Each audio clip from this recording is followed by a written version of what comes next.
राधाकिशन फोमरा मूकबधिर विद्यालयात महामानव डॉक्टर बाबासाहेब आंबेडकर यांच्या जयंतीनिमित्त उत्साहपूर्ण कार्यक्रमाचं आयोजन करण्यात आलं।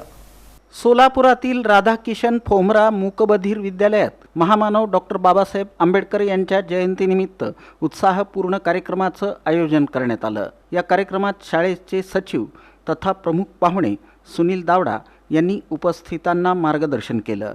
कार्यक्रमाची सुरुवात मान्यवरांच्या हस्ते डॉक्टर बाबासाहेब आंबेडकर यांच्या प्रतिमेचं पूजन आणि दीपप्रज्वलन करून करण्यात आली। यावेळी सुनील दावडा यांनी आपल्या भाषणात डॉक्टर आंबेडकर यांचं समाजासाठीचं अद्वितीय योगदान अधोरेखित केलं।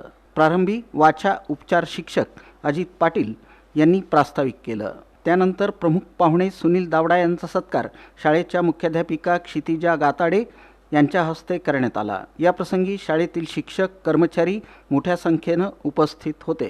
कार्यक्रमाला मुख्याध्यापिका क्षितिजा गाताडे, रेणुका पसपुले, संध्या चंदनशिवे, विजया पिटाळकर, योगिता बोधले, अश्विनी ढोणे, दिनेश ताटे, नागनाथ बसाटे, सकलन बडेखान, आनंद पारेकर, चिदानंद बेनुरे, साहेब गौडा पाटील, सोमनाथ थोरात, बाबासाहेब पवार, शबाना शेख आदींची उपस्थिती होती।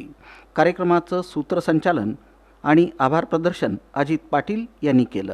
आणि तुम्हाला आनंद पण वाटला की मला आणि या शाळेमुळेच मला महाराष्ट्र शासनाचा सर्वोच्च पुरस्कार जो आहे डॉक्टर बाबासाहेब आंबेडकरांनी काम करत आहे 2015 मध्ये मला तो दिला गेलेला आहे आणि मला अभिमान आहे त्या गोष्टीचा की आज महामानवाच्या नावाने पुरस्कार जो आहे सर्वोच्च, त्याच्यापेक्षा महाराष्ट्र शासनाचा कुठलाही पुरस्कार मोठा नाही, तो मला प्राप्त झाला। त्याचं सगळं श्रेय मी आपल्या शाळेला देतो, पण त्यामुळे मला तो मिळालेला आहे। तर आज आपण त्यांना अभिवादन केलेलं आहे।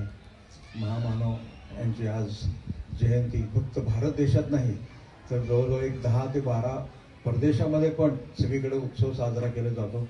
कमीत कमी जयंती साजरी केली जाते। बाकी कुठलाही भारतीय खूप महापुरुष किंवा कोणी नाही की ज्यांची जयंती दुसऱ्या देशामध्ये साजरी होते।